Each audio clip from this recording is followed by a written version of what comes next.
نحمده ونصلي ونسلم على رسوله الکریم اما بعد.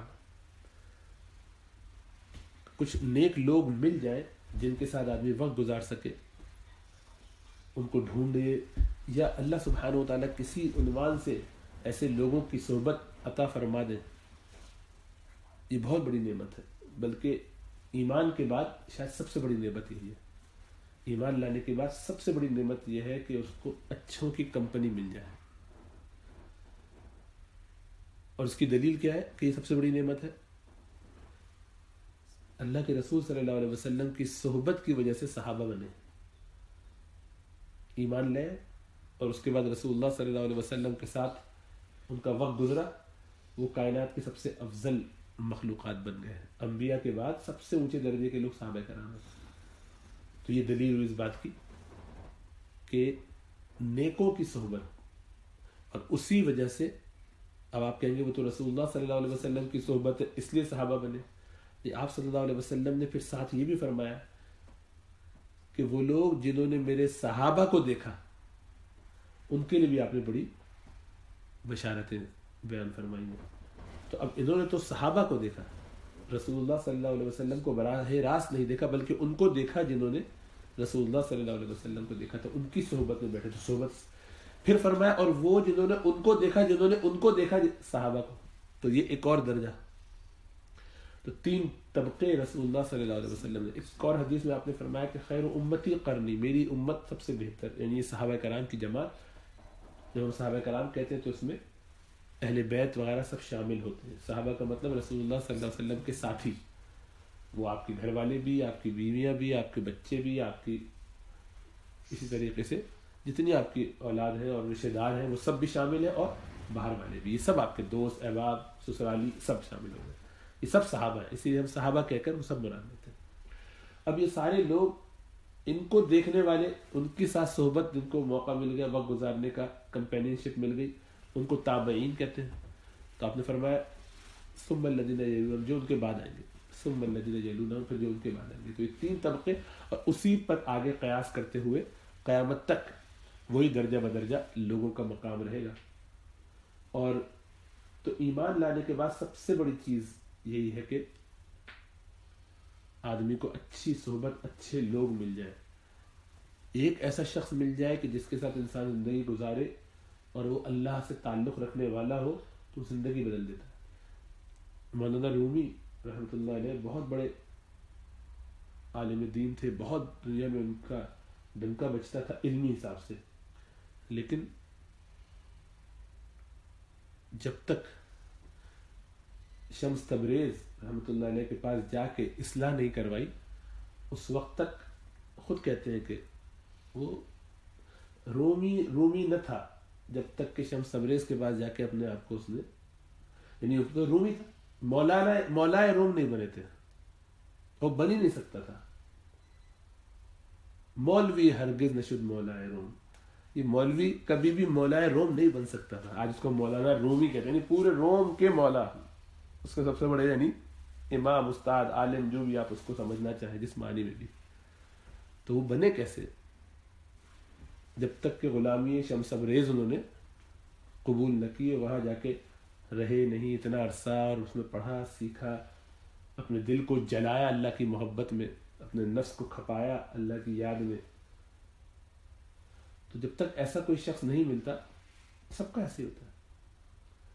تمام لوگوں کے ساتھ یہی واقعہ ہوتا ہے کہ وہ اپنی زندگی میں علم سیکھتے ہیں، لیکن جب کسی نیک کے ساتھ بیٹھتے ہیں تو وہ آگ کی اس بھٹی کی طرح ہے کہ جو آپ کو صاف پاک کر دیتی ہے. وہ سونا اس میں سے پیور نکل آتا ہے، کچرا سب رہ جاتا ہے.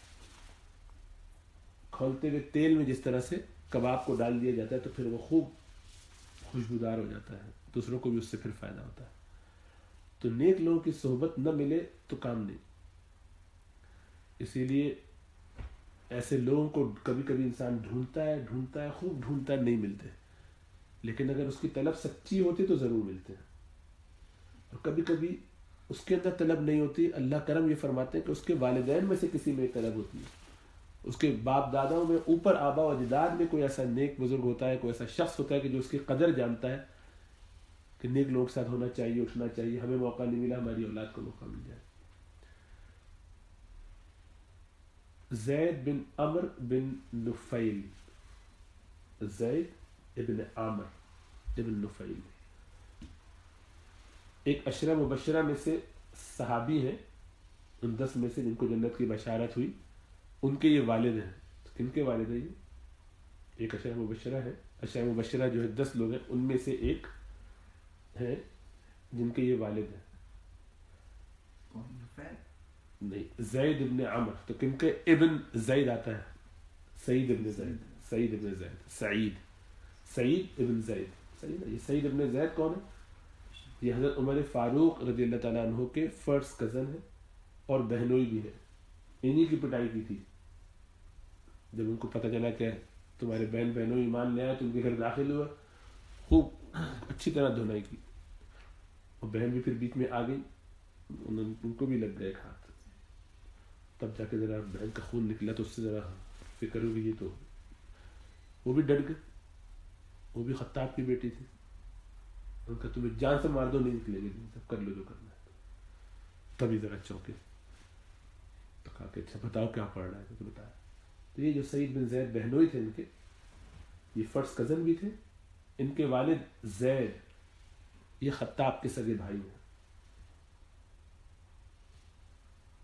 تو یہ سعید ان کے بیٹے سعید بن زید، یہ مستجاب الدعوات میں سے رضی اللہ تعالیٰ عنہ. دعا کرتے تھے فوراً قبول ہوتی تھی. بڑے آدمی، بڑے عشرہ مبشرہ میں تو بہت ہی بڑے ہوں گے. ان کے والد زید ابن عمر ابن نفیل یہ فطرت کے زمانے میں اللہ کے رسول صلی اللہ علیہ وسلم کی دنیا میں نبوت کا اعلان کرنے سے پہلے دنیا سے جا چکے تھے. بت پرستی سے بیزار، توحید پرست تھے. کیا کرتے تھے کہ جو لوگ اپنی بچیوں کو زندہ دفنانے کی کوشش کرتے تھے، ایک طبقہ، سارے نہیں، یہ بھی غلط فہمی ہے، سارے عرب ایسا نہیں کرتے تھے.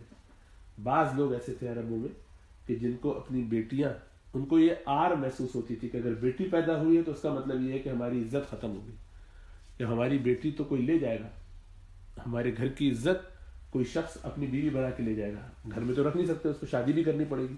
تو اس کو اپنی عزت کے خلاف، اپنی شان کے خلاف سمجھتے تھے کہ ہماری توہین ہے، بے عزتی ہے کہ کوئی بندہ آیا اور ہماری لڑکی لے جائے، بھلے نکاح کر کے لے جائے لیکن لے تو جا رہا ہے. تو ان کی جہالت تھی، اس وجہ سے اس کو آر سمجھتے کہ بیٹی ہو تو منہ چھپائے چھپائے پھر رہے. پھر یہ بھی کہ بیٹی ہوگی تو اس سے باہر ہم لڑوا تو سکتے نہیں ہیں، یا تو زیادہ لڑکے چاہیے تاکہ باہر قبیلے کی جو ٹرائبل سسٹم ہوتا ہے اس میں تو مرد کام کریں گے، لڑکے باہر نکلیں گے، محنت کریں گے، لڑیں گے، جھگڑیں گے، عورت کیا کرے گی. تو اس چکر میں بھی تو شرمندگی محسوس کرتے تھے. تو وہ پتہ چلتا تھا تو جن میں زیادہ یہ مرض ہوتا تھا وہ بچے کو، بچی ہو تو فوراً زندہ گاڑ دیتے تھے.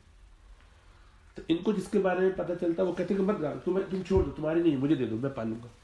تو اس بچے کو لے کے پالتے تھے. پورا انہوں نے ایک اپنا ایک جگہ بنائی ہوئی تھی بچوں کی پرورش کرنا. پھر بچیاں بڑی ہو جاتی تھی، ان کو سکھاتے پڑھاتے اور پھر ان کی اچھی جگہ شادیاں کروا دیتے تھے. فی سبیل اللہ، اپنے طور پر یہ نیکی کا کام کرتے. بڑا نیکی کا کام ہے، ظاہری بات ہے.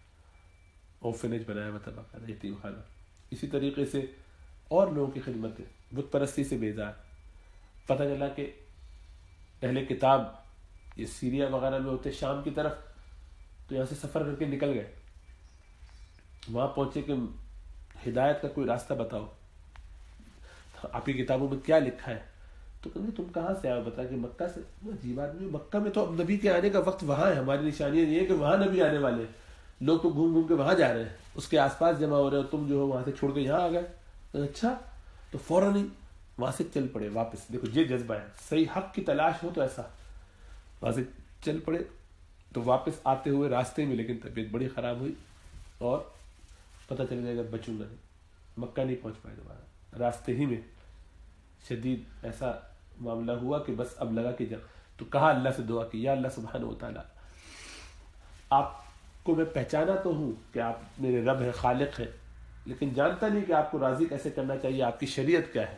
دیکھو یہ بنیادی بات ان کی عقل نے ان کو سلجھا دی، اس لیے کہ ان کی فطرت صاف تھی، کرپشن نہیں تھا. تو یہ بات ان کو سمجھ میں آ گئی کہ جس نے مجھے پیدا کیا ہے وہ کتنا کریم ہے، کتنا رحمان، کتنا رحیم ہے.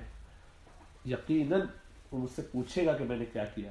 اسی کی عبادت کرنی چاہیے، اسی سے مدد مانگنی چاہیے تاکہ وہ مجھے سیدھے راستے کی رہنمائی کر دے اور اس کے مطابق میں چلوں. یہ نعمت مجھے ایسے تو نہیں مل گئی. تو یہاں تک وہ پہنچ گیا. اس کے آگے کا کام جو ہے وہ ذالک الکتاب لا ریب فیہ میں تھا، وہ ان تک نہیں پہنچا کیونکہ ابھی وحی آئی نہیں تھی. تو عقل سے آدمی اگر کام لے تو یہ توحید، آخرت، رسالت تینوں سمجھ میں آ جاتی ہیں.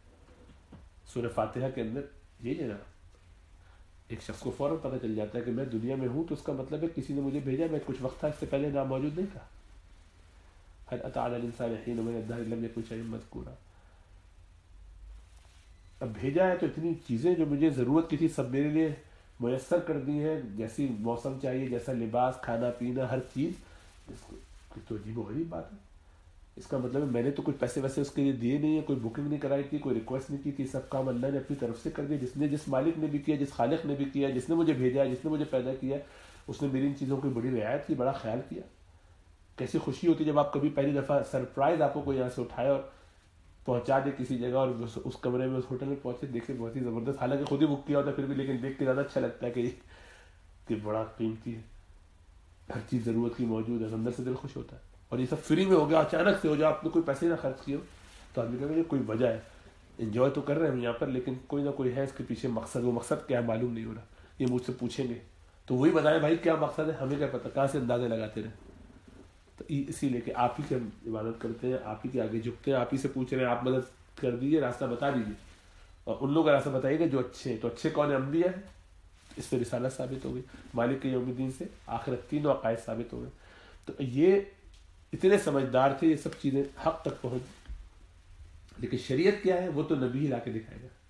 تو وہ نبی ابھی آئے نہیں تھے، تو جب تک آئیں گے اس وقت تک ان کا انتقال ہو. تو فرمایا کہ میں تو دنیا سے جا رہا ہوں، اے اللہ سبحانہ وتعالیٰ میں اس نبی کی جو آنے والے ہیں ان کی زیارت نہ کر سکا، آپ کی شریعت نہ جان سکا، اس کی مجھے محرومی کا افسوس بھی ہے، لیکن جو آپ کی مرضی. لیکن میری اولاد کو اس سے محروم مت رکھیے گا. یہ انہوں نے دعا کی، یا اللہ میری اولاد کو توفیق دیجیے گا کہ وہ اس کے ساتھ ہو جائیں اور ان کی خدمت کریں. تو دیکھو، دیکھ لوگوں کی صحبت کی دعا خود کر کے جائے. تو کبھی کبھی والدین یا بڑے خاندان کے جو ہوتے ہیں پچھلی امتوں میں نیک، ہم اگر آج اپنے لیے، اپنی اولاد کے لیے دعا کریں تو ہماری اولاد یا ان کی اولاد آگے نسلوں میں کسی کو یہ اللہ توفیق دے دے.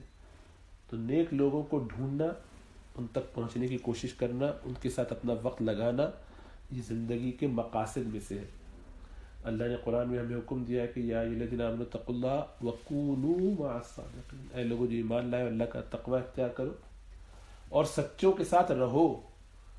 یہاں یہ ہے کہ سچوں کے ساتھ رہنا تو دور کی بات، اور یا وہاں جانا بعض اوقات مہینے میں ایک دفعہ، سال میں ایک دفعہ توفیق نہیں ہوتی. مواقع ہوتے ہیں پھر بھی نہیں، سوچتے نہیں ہیں، فکر نہیں کرتے ہیں. تو جب نہیں ہوں گے تو پتہ چلے گا. اس لیے کہ بغیر نیک لوگوں کی صحبت کے کوئی معاملات سنور نہیں سکتے، حالات بہتر نہیں ہو سکتے. آپ وہی کریں گے جس طرح کی آپ کی انوائرمنٹ چل رہی ہے. جو لوگ باتیں کر رہے ہوں گے، آپ جا کے بیٹھنا شروع کر دیجئے. پورا ہفتہ کام کرتے ہیں، جہاں جہاں بیٹھے ہوتے ہیں ان لوگوں کے جو ڈسکشن ہو رہے ہوتے ہیں، اللہ یاد آتا نہیں آتا، میری بات ہے. اسی بزنس کی باتیں ہو رہی تھیں، اسی نوکری کی کمائی کی، اس کی کیریئر کی، اگلا کیا ہو رہا ہے، اس سے آگے کیا. ایک لمحے بعد آدمی کو بھول جاتا ہے کہ کیا کر رہا ہے کس زندگی میں، سب کچھ ذہن سے نکل جاتا ہے. اور نیکوں کے ساتھ اٹھتا بیٹھتا ہے تو ہر وقت یہ باتیں ہو رہی ہوتی، تو اچھا اندر سے جذبے عزم. ابھی پورا یہ جو واقعہ فلسطین کا چل رہا ہے تو ہر جگہ یہ باتیں ہو رہی تھی، اندر سے جذبے سب کے بنے نہیں بنے، خالی ان گفتگو کے نتیجے میں. تو ہوتا یہ کہ جس طرح کے مزاج اور ماحول میں آپ اپنے آپ کو ڈھالتے ہیں، اس طرح کے فوائد اور برکتیں آپ کو حاصل ہوتی ہیں. اللہ ہمیں سمجھ اور شعور عطا فرمائے. تو ایسے لوگوں کو ڈھونڈنا چاہیے، خود ڈھونڈنا چاہیے، اور اللہ سے دعا کرتے رہنا چاہیے.